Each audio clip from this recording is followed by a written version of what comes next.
Apa yang akan terjadi kalau seandainya dalam 12 bulan terakhir kamu belum bisa mencapai 4.000 jam waktu tonton dan juga 1.000 subscriber? Apakah jumlah subscribermu akan hangus? Apakah jam tayangmu juga akan hangus dan memulainya lagi dari nol? Ayo, simak penjelasannya. Semoga bisa bermanfaat.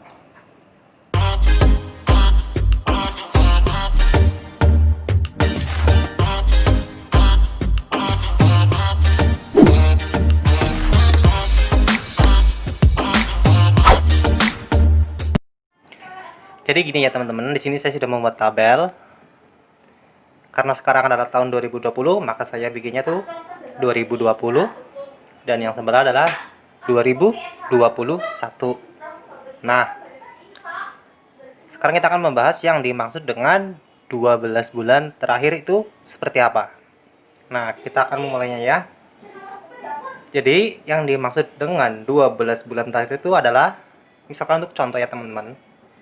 Di sini misalkan teman-teman ngebikin channel itu adalah bulan Februari 2020 ya.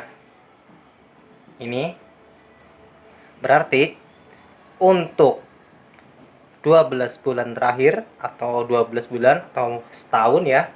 Berarti kan nanti akan nyampe di tuh 2 3 5 6 7 8 9 10 11 12. Berarti nanti akan nyampe di berakhir di Februari 2021. Nah, yang dimaksud dengan 12 bulan terakhir itu adalah cara penghitungannya itu adalah seperti ini. Jadi dari Februari ini mundur ke Januari, Desember, November, Oktober, September, Agustus, Juli, Juni, Mei, April, Maret ke Februari 2020 atau ke awal ya, ke awal bulan di mana kamu membuat. Nah, itu akan dihitung oleh YouTube atau sistemnya itu adalah penghitungnya seperti itu ya. Jadi mundur, makanya disebut dengan 12 bulan terakhir. Kira-kira teman paham nggak? Bisa dipahami ya. Nah, terus pembahasan kedua itu adalah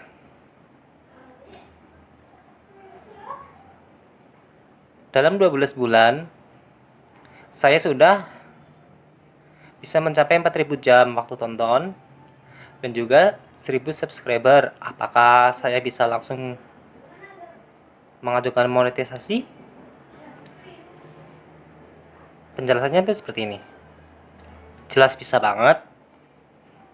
Karena memang persyaratan dari YouTube itu kan seperti itu ya teman-teman. Pasti teman-teman tahu di saat membuat channel pasti dalam 12 bulan terakhir itu harus bisa mengumpulkan 4.000 jam waktu tonton dan juga 1.000 subscriber. Kalau teman-teman dalam 12 bulan terakhir itu bisa mengumpulkan persyaratannya itu, maka teman-teman nanti akan otomatis mendapatkan email untuk pengajuan monetisasi. Ya, teman-teman bisa dipahami. Nah, untuk pembahasan yang berikutnya, gimana kalau seandainya kamu tuh dalam 12 bulan terakhir itu belum bisa mengumpulkan 4.000 jam waktu tonton dan juga 1.000 subscriber? Itu gimana? Apakah nanti subscriber yang saya dapatkan itu bakal hangus, atau jam tayangnya nanti bakal hangus jadi nol lagi memulai dari awal? Ayo kita bahas ini. Jadi untuk contoh ya, misalkan ada teman-teman dibikin channel tuh bulan Maret 2020, otomatis kan nanti akan berakhir di Maret 2021. Nah, dalam 12 bulan terakhir itu misalkan teman-teman tuh belum bisa mencapai persyaratannya ya. Misalkan ya, ini contoh ya. Dalam 12 bulan terakhir itu teman-teman cuma bisa dapat 2.000 jam ya. Ini untuk contoh. 2000 jam waktu tonton dan juga cuma dapat 500 subscriber. Nah, itu gimana? Penjelasannya itu seperti ini ya teman-teman. Jadi untuk yang subscriber itu, yang misalkan teman-teman itu cuma dapat 500, itu nggak akan hangus ya teman-teman. Itu akan tetap utuh seperti itu, tetap 500, nggak akan hangus atau dihapus. Kira-kira teman-teman bisa ngerti nggak? Jadi akan tetap utuh segini nih, tetap 500, nggak akan dihapus. Tapi berbeda dengan jam tayang yang teman-teman hasilkan ini. Ini sebenarnya nggak langsung dihapus ya, nggak langsung dihapus menjadi 0. Tetapi nanti akan ada pengurangan. Nah, pengurangannya itu seperti apa? Jadi seperti ini penjelasannya. Di saat teman-teman tuh bikin channelnya tuh Maret 2021, maka otomatis akan berakhir di Maret 2021. Maka teman-teman akan mendapatkan tambahan waktu di bulan April. Nah, nanti kan kalau teman-teman tetap aktif, tetap upload, jadi otomatis kan bisa mendapatkan subscriber baru dan juga jam tayang baru. Maka hasil di bulan ini, di bulan April, di penambahan waktu ini akan dijumlahkan. Jadi misalkan di bulan April itu cuma dapat subscribernya itu cuma 100. Nah, nanti subscriber akan diakumulasikan, dijumlahkan ya sama periode sebelumnya di 12 bulan terakhir yang lalu. Itu akan dijumlahkan. Ini kan jadi 500 tambah 100 itu jadi 600. Ya, teman-teman bisa dipahami ya. Nah, untuk hasil yang di bulan April ini jam tayang yang misalkan dapat 100 juga, itu pun akan dijumlahkan sama yang 2000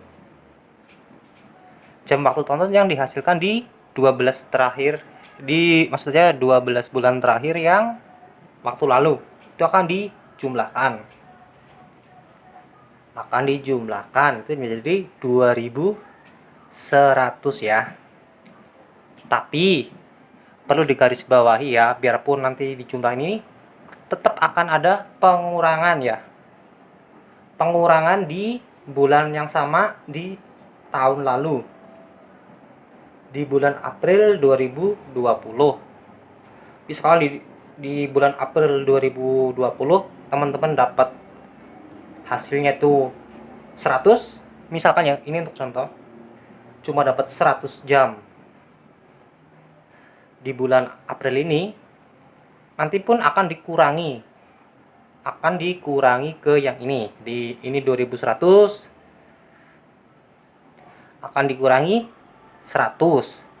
Jadi sistemnya itu ada penjumlahan dan pengurangan. Bisa dipahami ya teman-teman? Di sistemnya itu seperti itu. Dan itu akan terus berlanjut ya. Misalkan teman-teman kok masih belum bisa mencapai 4000 jam waktu tonton dan juga 1000 subscriber, nanti akan ada penambahan waktu lagi ke bulan Mei. Sistemnya pun akan seperti itu. Jadi hasil dari ini akan ditambahkan, dari subscribernya akan ditambahkan, dari jam waktu tonton hasil di bulan Mei ini juga akan ditambahkan. Tapi kalau yang untuk jam tontonnya itu akan dapat pengurangan lagi di bulan Mei yang tahun lalu. Seperti itu teman-teman. Bisa dipahami kan?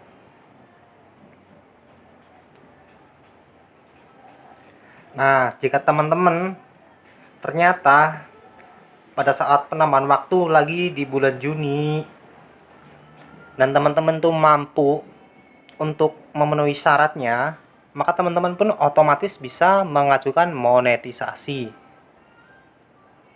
Ya. Bisa dipahami kan?